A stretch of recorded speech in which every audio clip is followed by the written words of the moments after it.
এই তো আপনি এই স্বামী ছাড়া থাকতে পারেন না, আপনার একটা বাচ্চা আছে, কেন আপনি স্বামীর সাথে এমন ব্যবহার করলেন যে ও তালাক পর্যন্ত গিয়ে পৌঁছালো?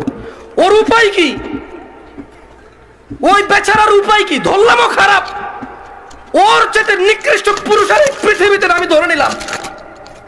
আপনি যদি ওর সাথে এমন ব্যবহার করেন যে ও তালাক দেওয়া ছাড়া রেখে উপায় নাই, একটা ঘরে আগুন লেগে গেছে, বের হবে না মানুষ?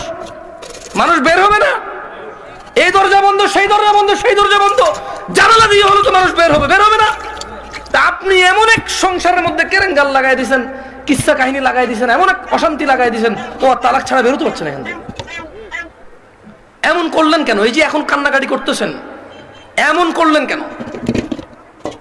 এই যে বলতেছেন আমি এখন ধৈর্য ধরবো, আমি আর মুখে মুখে বলবো না, আমি আর ওর অপছন্দ হয় ওর বাবা মায়ের সাথে খোটাখুটি করলে এখন আর করবো না, আমি আগে কেন ভাবেন নাই? আমি আমার বন্ধুদেরকে বলবো, তোমার স্বামী আছে, ওকে